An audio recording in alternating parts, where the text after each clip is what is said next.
Rather than celebrating the 4th the traditional way on this channel this year, I thought I'd do something a little bit different and celebrate the freedom for all to whack each other in the back of the head. And here we are with a free-for-all, courtesy of Wicked here, who is with the vampire counts. He's got a build with the Strigoi, a Ghoul King, or a Strigoi, yes, Strigoi Ghoul King on foot. He's got a bunch of Cairn Race, I believe had some buffs. He's got some corpse carts, plenty of corpse carts. So many that he actually thought this build was technically illegal, but it is actually technically legal according to the fruit rules, given everything going on here. He's got a Banshee, also Necromancer on one of those corpse carts, some Crypt Ghouls. We got the Chaos Dwarfs here coming in hot with the Demon's Tongue Dreadquake and a Firework Launcher here. Got Sorcerer Prophet, Kadai, rank 9, and some Chaos Dwarf Warriors with a bunch of chaff. That would be Hadris, of course. For Flying Tacos, Doom Kings. He's also looking for a Bone Giant to launch some fireworks here. Newly buffed Hero Titan with extra weapon strength. Some Necrotects to heal those constructs. Shabti Great Bows, Eyes of the Desert, a bunch of supporting infantry, Tomb Guard, Skeleton Warriors, so forth. And then the big boys also put their pistols out for freedom. We've got plenty of Man-Eater pistols here. 5 of them, in fact. For Gojira's Ogres. He's got Scrag here and a line of Noblar Trappers. They're beautiful fur hats. Oh yes, looking for a grand old time. So, free-for-all. Haven't featured one on quite some time in the channel, so why not on this special occasion celebrate with absolute spectacular showing. See the fireworks landing already, doing some mad damage to the corpse carts. Of course, corpse carts aren't very expensive, and we see the Dreadquake here running a little bit of a cheeky early attack, perhaps, trying to, I don't know exactly what, but the Banshee is fast enough that it can perhaps get a little frostbite in here, debuff the speed of the Demon's Tongue. Nice shot landing there, and you see the Strigoi also coming forward. I don't know, did the Strigoi actually get some buffs? But I don't think so. Anyway, on foot, he's definitely no pushover. Got decent combat stats all around. 75 attack, especially, is very good. And when combined with the frostbite of ethereal units, the fact that he's on foot won't be so much of an issue. Meanwhile, you can see there in the distance the Ogres and the Tomb Kings taking a pitch fight against each other. But let's get in close as the undead make their attack. We can see the breath attack from the sky there, lighting up the day. Got a nice, appropriately themed green sky with that giant warpstone crater, of course. Being object of desire for these factions. Dreadquake, Deathshrieker, rather, still landing, hitting those Balefire Corpse Carts pretty good. And yeah, the Banshee there getting absolutely wrecked by the magic damage of the Kadai is immediately going to have to run away as the Demon Train also makes an attack. Meanwhile, on the other side, Ogres trying to focus fire here with their pistols on high-value targets, but some of the high-value targets kind of hanging away here. Shabti Great Bows, Bone Giants will be trading great at a distance. Eyes of the Desert also get in range to start counterfiring on the Ogres, and the Hero Titan just through the center, looking to absolutely decimate Spirit Leech and focus fire on Scrag. Means he's not long for this world. Sweeping back over to the other side here. We're going to see a Eruption of Hashud here. I forget the name of the specific spell. Just massive damage on those Cairn Wraiths. Basically just kills multiple units of Cairn Wraiths outright on a single cast, more or less. Demon Train, though, is having serious issues operating with all of this, frostbiting ethereal nonsense. Not to mention it hits itself with a monstrous impact there. I don't know exactly what happened. If it just, yeah, I honestly have no idea. But it does debuff its own speed, which is very unfortunate for it. You can see the Sorcerer Prophet also took massive damage there, so despite the Banshee getting pretty badly beat up, Wicked so far has been able to keep it alive, and the combination of the ethereal units again, plus the Strigoi, he is just racking up some mad value there, taking out that Demon Train. On the other side, Tomb King's getting a little bit caught up here. Some of their units getting blasted by pistols, Powder Guts being thrown into melee, at least partially. Looking like they're taking some pretty serious focus fire now after Scrag was blasted. Although Scrag's coming back into the fight now, having been healed somewhat. Tomb Kings also have some healing available. We see the Restore there on the Hero Titan as it continues fighting. Little Shabti summoned in the back line to try and tie up some of those Man-Eaters, but should be able to get free in a relatively low amount of time. Switching back over to the far side, Demon's Tongue again hitting itself with that Dreadquake. and debuffing its own speed. No idea what's happening there, but see the Strigoi Lord, Strigoi Ghoul King, rather, chasing. Maybe not chasing. The Banshee's chasing also, all while the Kadai fights here in the center, tries to blast through what it can, but there's just so many single entities for the vampire counts. Corpse carts are basically useless in a fight except to distract melee attacks. When there's so many of them, they can actually do that quite effectively. Here also, the Cairn Wraiths, they're not getting blasted by magic damage in melee against the rockets, so that is quite a good situation for them to be able to bog that expensive artillery down and take it out. Dreadquake Train does manage to get 3, but the Bone Giant's going to have none of that nonsense and just snipes it from very long range. Very accurate hit there on the Bone Giant, getting some nice value. Yeah, only a single hit, but it's enough to finish it off, which tactically is super important, of course. But as in free-for-all, it's all about the value, or as in, yeah, it is free-for-all, obviously, as not in other game modes, right? It's somewhat about the last man standing, but certainly more about the value. Right now, taking a look, Gojira is really the only one, unfortunately, with the Ogres getting blasted a little bit here on value. Has some opportunity to try and claw his way back in here, but not been trading the greatest against Flying Taco. Whereas Hadris, a little bit behind Wicked here, but both basically just murdering each other, more or less.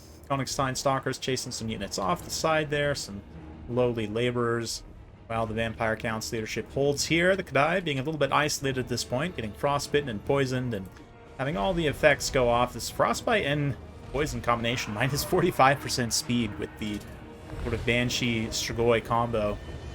Actually, maybe deserves another look in certain matchups. I mean, the Strigoi, pretty expensive on the Terror Goose, but at the same time, just on foot there is pretty cheap, all things considered, and with the Banshees, might not be bad value at all, to be honest. That double speed debuff, as both relatively fast infantry characters, they can definitely catch things, and it sort of, you know, shores up one of the main weaknesses of infantry characters, to be honest. But Scrag here, definitely suffering as a sort of demi-infantry character with slow speed against the Eyes of the Desert. Going to be having a hard time escaping from that. Potentially, Aero Titan also healed up to its healing caps, so we'll continue fighting here. But yeah, Goji, unfortunately, those Ogres just not faring great right now. That said, Death Shrieker does manage to get loose from any pursuers, and now has an opportunity to rain some really nice damage. Does, of course, flaming magic damage, so especially if it switches to the Scatter Shot, it should be able to just nuke what's left of these Cairn Wraiths. Single shot on the Banshee would likely do massive damage to it as well. Of course, targeting the Strigoi Ghoul King, since he has regular regeneration, also would confer extra damage with his weakness to fire. 40% weakness to fire with that Vial of Hashut currently on him, which it looks like maybe that was meant for the Kadai to try and fight him in melee, but just got overwhelmed there. And yeah, unfortunately the Death Shrieker does not manage to land a hit during that uptime. So there's that. But Death Shrieker just having some weird line of sight issues right there. I'm not sure exactly what's happening. Meanwhile, Tomb King's just trying to clean up what's left of the Ogres. Scrag at his healing caps, running for the hills. We've got a handful of Noblars scattered around, but basically it for that side of the battle. So let's stay focused over here on this other side. Some more effects going off there. No idea, to be honest, but the Konigstein Stalkers managed to actually catch the Death Shrieker in melee, down to 17 speed with that, again, poison debuff. Konigstein Stalkers also 80 armor, really nice, actually, for a Skeleton Warrior. Probably one of the better regiments for now, and fairly underrated, perhaps, for vampire counts. But you can see there that the Sorcerer Prophet's just kind of forsaking this engagement for the time being, to go seek his fortune elsewhere, although the Tomb King's build is not something he really probably wants to tangle with right now, with Bone Giant still having plenty of ammunition left. So yeah, the firework rocket launcher does get captured and killed here, basically by Ethereals and Ghouls, the combination of which, again, Straboys plus Cairn Wraiths, right? It's the same combination. It's Frostbite plus Poison. Maybe there is something there, especially with the Corpse Cart support, but then see Flying Taco arraying his forces to face them. Hadra is certainly not going quietly into that good night in terms of value. He's still hanging around, and depending on how much Winds of Magic he has left, he might be saving, perhaps, for giant Flames of Asgore. Try and nuke both players at the same time once they get into melee with each other. But it's going to be some time before Tomb Kings want to commit to melee. They definitely have some ammunition left on the Eyes of the Desert, on the Ushabti Great Bows, on the Bone Giant here. So let's see how they're able to use that in a fast forward here. Not to mention, a lot of these Tomb King's units also have magic damage in melee, especially the Hero Titan, of course. Flaming magic damage, but I believe, yeah, Sepulchral Stalkers do as well. So these Ethereals are in for a little bit of a tough time, but as foretold, the Flames of Asgore will be unleashed upon both sides here for Hadris to try and maintain whatever value he can. Summon just immediately on top of that as well, the timing of which is absolutely beautiful. Those summon zombies, or summon skeletons rather, from Arcane the Black just getting nuked, along with everything else, but surprisingly the Cameras don't just die outright. And Hadris doesn't really have much else he can do to try and accrue value here.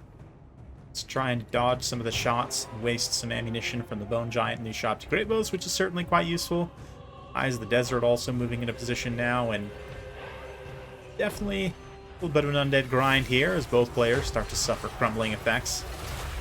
But the Vampire Count's definitely having the passive healing advantage, and the Vigor buff from the Corpse Carts does help them sort of sustain through here to a degree. You can see the Camrace hanging on to their leadership for the time being, and just the mass the Corpse Carts also means that a lot of the models are just not going to get in contact and fight anything useful necessarily.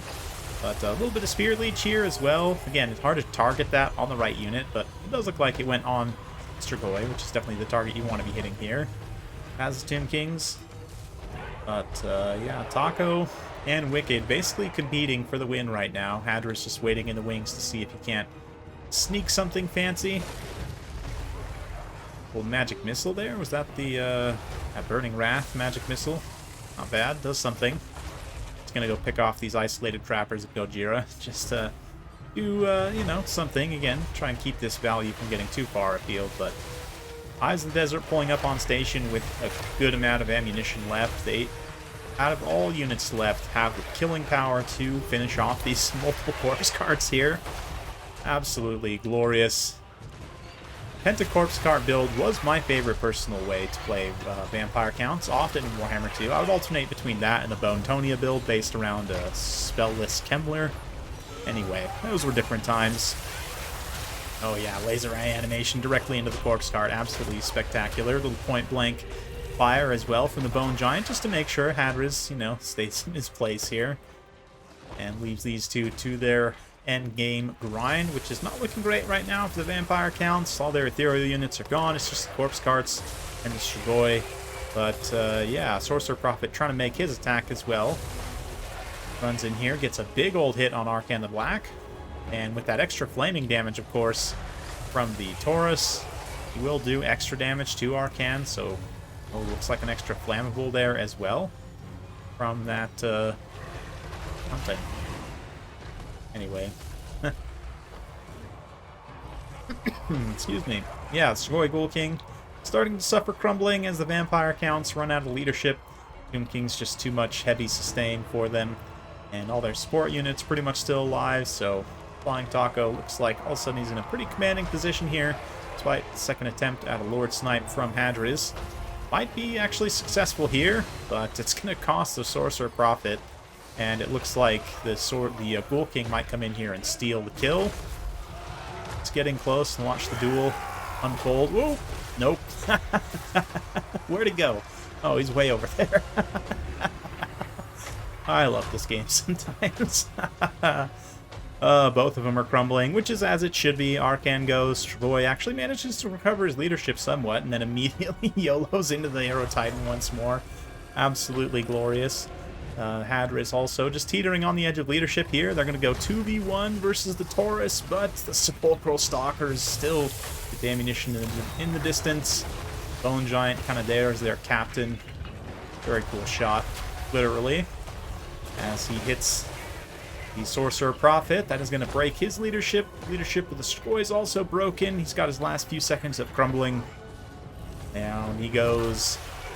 Those mean Tomb Kings, not only with the most points by a slim margin, are also going to get the last man standing bonus, which means, yeah, they absolutely will win here. Goji's just going to have a nice little epilogue here with his man-eaters. Trying to get some respectability, but, yeah, we're just getting a little bit steamrolled here by these other factions. Probably needed something like a double Stonehorn, or I don't know. In free-for-alls, I just feel like Ogre's a little bit of a weird place. Free-for-all's a beast all of its own, of course. But yeah, fun one for sure. Big thanks to Wicked for sending that one in, and a beautiful performance by the Strigoi Ghoul King, all things considered.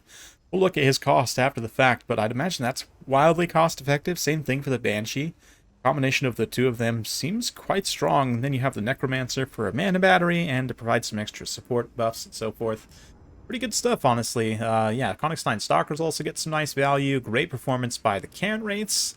Interesting to see them perform so well. I do think the combination of Cairn Wraiths and Crypt Horrors in the past, at certain points in Warhammer 1, 2, and 3, maybe not 3, they've been pretty decent combination together, but this is an interesting build. I don't know how well it would work in a traditional land battles. Maybe Wicked can send us more replays of that, but wow, yeah, Hadris with his Sorcerer Prophet, 400 kills, 6,000 damage value on those Flames of Asgore. The rest of his build, I'd imagine, probably doesn't do much. Like 2,500 on the Demon's Tongue, still doesn't quite pay for itself. Kadai almost does pay for itself too, which is actually surprising to see. I mean, maybe not with the rank 9, it probably costs a substantial amount more, but there you go. Flying Taco, the ultimate victor here. It's really just the constructs carrying, and especially these ranged constructs. But not the Hero Titan, not to be outdone, did get some respectability in melee as well.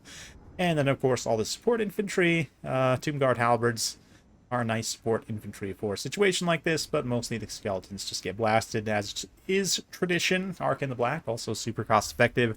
And then, yeah, poor Goji here tried his best, but a lot of ranged units, unfortunately, in some ways just getting counter-shot and rushed down at the same time by the Tim Kings, which is pretty impressive, all things considered, but gotta respect the pick of Scrag, even though he really doesn't do anything for you at all. It's fun stuff for sure, so hopefully you guys enjoyed that. Happy 4th to all of you Americans out there, and to everyone else, of course. Yeah, celebrating freedom today. Hopefully you all had a good time, stayed safe. A little bit under the weather, but that's all right. I'm here recording it for you guys and having a great time. So thank you all so much for watching. We'll see you next time.